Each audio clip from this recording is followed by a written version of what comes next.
مسلمانوں کا یہ عقیدہ ہے کہ قرآن حکیم باللفظ محفوظ ہے. یہ کتاب بالمفہوم نہیں ہے کہ نبی علیہ السلام نے پڑھ کے سنائی تو صحابہ نے جو سمجھا اس کو سلیس عربی کے اندر اپنے یعنی ذہن کے مطابق لکھ دیا. نہیں، ایک ایک لفظ منوان ویسا ہی ہے جیسا کہ اللہ تعالیٰ نے نازل فرمایا. کوئی انٹرپریٹیشن نہیں ہے اس کی، بالمفہوم نہیں ہے، باللفظ ہے. اور یہ عقیدہ صرف قرآن کے بارے میں. یہ بعض لوگ کہتے ہیں نہیں ہم حدیث کو بھی قرآن کا درجہ دیتے ہیں. حدیث کے بارے میں اجماعی عقیدہ ہے کہ حدیث بالمفہوم ہے. چند باتیں باللفظ بھی ہیں، جیسے ہم نماز کے اندر جو کچھ پڑھتے ہیں وہ بخاری مسلم میں نبی علیہ السلام کی احادیث ملتی ہیں، آپ نے ان کو تعلیم فرمایا ہے.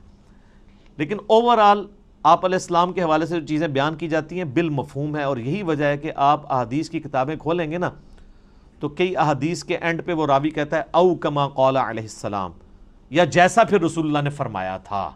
یعنی مجھے یہ بات پتہ چلی، مجھے یوں سمجھ آئی، یا جیسے پھر آپ نے فرمایا تھا، مفہوم یہی تھا. اور آپ بخاری مسلم اٹھا کے دیکھیں، آپ کو درجنوں احادیث ملیں گی کہ ایک ہی مجلس میں آپ صلی اللہ علیہ وآلہ وسلم نے کوئی بات ارشاد فرمائی ہے، کئی صحابہ نے اس بات کو رپورٹ کیا ہے، سب کے الفاظ میں تھوڑا بہت فرق ہے. اوورال مفہوم ٹھیک ہے، لیکن کسی سے کچھ سکپ ہو گیا، کسی سے کچھ. مثلا اب یہاں پہ تقریباً آلموسٹ 100 کے قریب لوگ بیٹھے ہوئے ہیں. میں یہاں پہ 55 منٹ کے اندر کتنی باتیں کروں گا؟ اب باہر نکل کے ان میں سے کتنے پرسنٹ لوگ ہیں جو منوان میری ایک ایک بات کو پروڈیوس کر سکتے ہیں؟ باہر جا کے نہیں کر سکتے. کچھ کو کچھ حصہ یاد ہوگا، کچھ کو کچھ، اس طریقے سے. اوورال سب کو جمع کریں گے تو آلموسٹ آپ کامیاب ہو جائیں گے اس پوری مجلس کو. یہ ویڈیو ریکارڈ تو اس زمانے میں نہیں تھا، اس لیے تو ویڈیوز بنائی جاتی ہیں تاکہ کوئی چیز سکپ نہ ہو.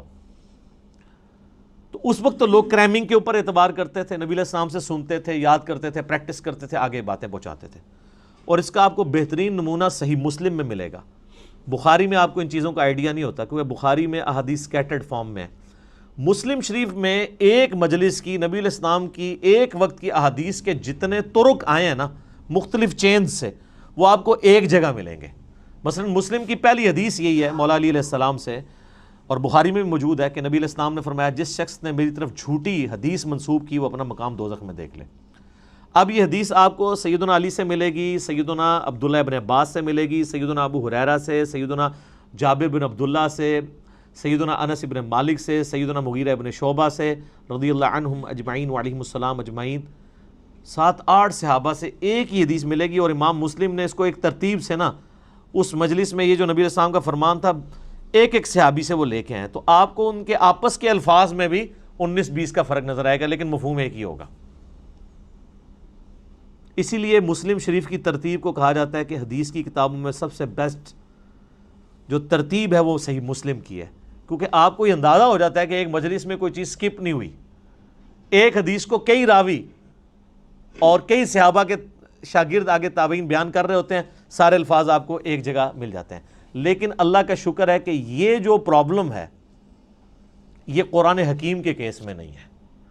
قرآن یہ 2 گتوں کے درمیان پوری دنیا کے اندر ایک ہی قرآن ہے اللہ کے فضل سے. سنی ہو، شیعہ ہو، ان کے آف شوٹس ہوں، حنفی، شافعی، مالکی، حنبلی، بریلوی، دیوبندی، اہل حدیث، اثنا عشری میں شیعہ کے اندر اثنا عشری ہوں، زیدیہ ہوں، سب کے سب، ایون آغا خانی ہوں، ان کے پاس بھی یہی قرآن ہے. تو اس حوالے سے قرآن حکیم کو یہ یعنی اعزاز حاصل ہے، بلکہ اس امت کا اعزاز ہے کہ ان کے پاس وہ کتاب ہے جو بالکل اسی طریقے سے محفوظ ہے. اور آج تو بڑا آسان طریقہ ہے، ہمارے پاس وہ نسخے موجود ہیں جو سیدنا عثمان نے لکھوائے تھے اس زمانے میں. منوان وہ نسخے موجود ہیں. اور آج بڑا آسان طریقہ ہے، کاربن ڈیٹنگ اسے کہتے ہیں، جس سے آپ کسی بھی چیز کی لائف فائنڈ کر سکتے ہیں یہ کتنی پرانی ہے. آپ کو پتہ ہے پچھلے دنوں برمنگم کے میوزیم کے اندر ایک قرآن کا نسخہ ملا تھا، اس میں سورہ طٰہٰ کی اور بعض اور آیات یعنی کچھ ان کو صفحات ملے تھے، بھیڑ کی اس کے اوپر کھال کے اوپر لکھے ہوئے، کچھ ہڈیوں کے شانے پہ جس طرح اس زمانے میں لکھے جائے. تو اس کی کاربن ڈیٹنگ انہوں نے کروائی ہے، اور وہ BBC کی رپورٹ ہے، کسی مسلمان نے نہیں بنائی ہے، غیر مسلم ہے. اس میوزیم کا انچارج جو ہے وہ غیر مسلم ہے، اور ان کی ویڈیو چڑھی، آپ یوٹیوب پہ جا کے لکھیں اولڈسٹ ورژن آف قرآن. وہ تو ورژن کہتے ہیں، ورژن تو ہے ہی نہیں، قرآن تو ایک ہی ہے. تو وہ آپ کو مل جائے گا. اس کی کاربن ڈیٹنگ کرائی ہے، وہ سیدنا عثمان کے زمانے کا قرآن ہے، اور کوئی فرق نہیں ہے الحمدللہ۔ اور اللہ نے ایسی حفاظت لی ہے، قرآن حکیم کا ایک نسخہ جو حضرت عثمان تلاوت کر رہے تھے اور اس نسخے کے اوپر ان کے خون کے قطرے گرے تھے جب ان کو شہید کیا گیا، اور وہ بھی کمال آیات ہیں سورہ البقرہ کی، فَسَيَكْفِيكَهُمُ اللَّهُ، ان کے مقابلے پر اللہ تجھے کافی ہے۔ ان آیات کے اوپر سیدنا عثمان کا خون گرا تھا، وہ آج بھی خون کا دھبا اور وہ نسخہ محفوظ ہے توپ کاپی میوزیم ٹرکی کے اندر۔ ایک اسی طرح کا نسخہ جو حضرت عثمان نے لکھوایا تھا وہ رشیا کے میوزیم میں ہے۔ تو سیم وہی قرآن ہے جو ہمارے پاس ہے، جو تاج کمپنی چھاپ رہی ہے یا ضیاء القرآن پبلیکیشن والے چھاپ رہے ہیں، یا انٹرنیشنل لیول کے اوپر وہ جو کاتب ہے عثمان طاہا دمشق کا بلکہ علماء سے معذرت کے ساتھ یہ لفظ دمشق ہے، یہ یعنی بلو بائنڈنگ میں چھپتا ہے سعودیہ سے، اور یہی ریڈ بائنڈنگ میں ایران سے چھپتا ہے، بالکل اندر ایک طرح کا قرآن ہے، اور ہر صفحے پہ آیت ختم ہو رہی ہے۔ کاتب نے اتنے مہارت سے اس کو لکھا ہے کہ ہر صفحے کے اینڈ آیت کے اوپر ہوتا ہے۔ یہ وہی قرآن ہے، کاربن ڈیٹنگ سے بھی آپ چیک کر سکتے ہیں کہ باللفظ قرآن حکیم محفوظ ہے، اور پھر اللہ نے اس کو ذریعہ محفوظ کا ہونے کا جو ہے وہ حفاظ کو بنایا ہے۔ آپ نے کبھی قرآن حکیم کے اینڈ پہ دیکھا ہے اس کی تصدیق کون کرتا ہے؟ 3-4 حفاظ کا لکھا ہوتا ہے ہم نے اس قرآن کو لفظ بہ لفظ پڑھا ہے، اس میں کوئی غلطی نہیں ہے۔ تو حافظ کہاں سے پڑھ رہے ہوتے ہیں؟ اپنی یادداشت سے۔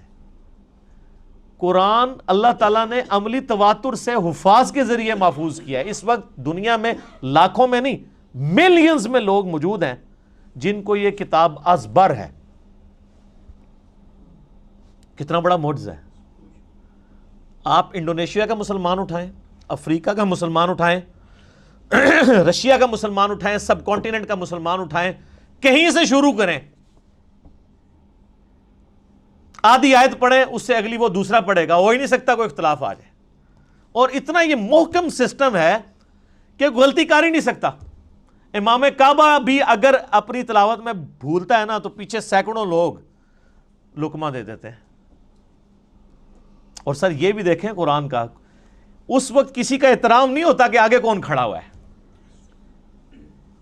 قرآن میں اگر کوئی ذرا سی بھی ڈنڈی بات نماز کے اندر لقمہ مل جاتا ہے۔ یہ قرآن کی اتنی بڑی حفاظت ہے۔ تو صرف یہ لکھے ہوئے کے اوپر اعتماد نہیں ہے، لکھنا تو ظاہر امپورٹنٹ ہے کیونکہ الذی علم بالقلم، اللہ نے قلم کے ذریعے قرآن سکھایا ہے، علم سکھایا ہے، اور وہ قرآن بھی نبی علیہ السلام نے اس طریقے سے ٹرانسفر، لیکن یہ زبانی بھی مسلمانوں نے اسے یاد کیا ہے، اور ریٹن فارم میں یہ نسخے موجود ہیں۔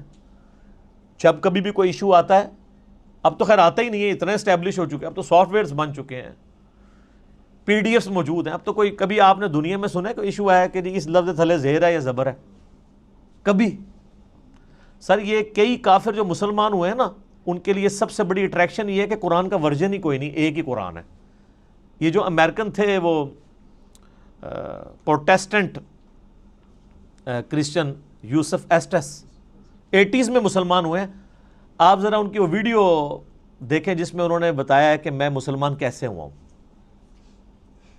اس میں انہوں نے بتایا کہ جب مجھے پہلی دفعہ پتہ چلا نا کہ قرآن کا ورژن ہی کوئی نہیں ہے، کیونکہ ان کی تو سب سے بڑی مصیبت ہی یہ ہے کہ بائبل کے کتنے ورژن ہیں، اور قرآن ایک ہی ہے پوری دنیا کے اندر۔ اس نے کہا میں کیسے مان لوں کہ یار اتنی پرانی کتاب ہے، پرنٹنگ میں کئی بار کوئی لفظ ٹوٹ جاتے ہیں، لیکن ان کو پتہ نہیں کہ پرنٹنگ نے نہیں اسے محفوظ کیا، مسلمانوں کے سینے نے محفوظ کیا، سینوں نے۔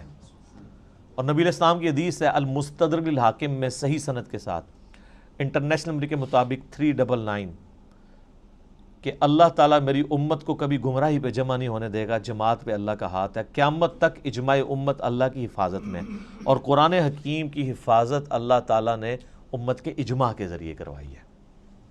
یہ قرآن ہمارے سامنے تو نہیں نازل ہوا، امت کے اجماع نے اسے ٹرانسفر کیا، یعنی امت میں کوئی دوسری رائے نہیں ہے۔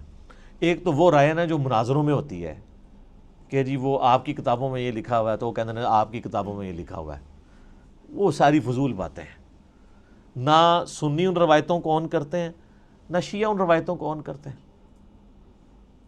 قرآن حکیم محتاج نہیں ان روایتوں کا، جو عملی تواتر سے چیز نقل ہوئی ہے۔ دنیا میں 1000 مسلمان بھی کھڑے ہو کے کہیں گے آیت ایسی نہیں ایسے ہے، آج تک تو کوئی نہیں کھڑا ہوا، نہ ہوگا اللہ کے فضل سے۔ وہ کہہ رہے ہیں جی پچھلے دنوں جی وہ جی اسرائیل والوں نے جی ایک صورت بنا کے پوری چڑھا، اور سارے اسرائیل والے پورا قرآن بنا کے اور چڑھا دیں۔ آپ کو یقین نہیں کہ اس کی حفاظت کا ذمہ کس نے لیا ہوا ہے؟ اللہ نے۔ صحابہ کرام کو تو شاید یہ آیت نہ سمجھ آئی ہو اس وقت، ایمان بالغیب ہی ہو، انا نحن نزلنا الذکر وانا لہ لحافظون، سورۃ الحجر آیت نمبر 9۔ بے شک اس القرآن کو، الذکر کو، اللہ کی یاد دلانے والی کتاب کو ہم نے نازل کیا، ہم اس کی حفاظت کرنے والے ہیں۔ ان کے لیے تو یہ تھیوری تھی نا، لیکن ہمارے لیے تو پریکٹیکل ہے۔ ہم تو 1500 سال تاریخ میں دیکھ سکتے ہیں کہ کوئی ٹیمپر نہیں ہوا، کتنا کتنا برے وقت مسلمانوں پہ آئے ہیں۔ ایک وہ وقت بھی آیا کہ ہلاکو خان نے بغداد کی ساری لائبریریز جو ہیں وہ دریائے دجلہ میں بہا دی تھی، تو قرآن کو تو کوئی فرق نہیں پڑا۔ اور وہ جو برمنگم کا نسخہ ہے نا ان کے پاس جو نکلا ہے، وہ انگریزوں کے دور حکومت میں ان کے پاس وہ نسخہ ہاتھ لگا تھا، پھر وہ انہوں نے انگلینڈ میوزیم میں شفٹ کر دیا تھا، کیونکہ انگریزوں کی حکومت پھر سلطنت عثمانیہ ٹوٹنے کے بعد عراق کے اوپر بھی رہی ہے۔ اس دوران انہوں نے پرانی کسی لائبریری سے اسے شفٹ کیا تھا، جو ہلاکو خان کی تباہی کی وجہ سے بچ گئے ہوئے تھے نسخے۔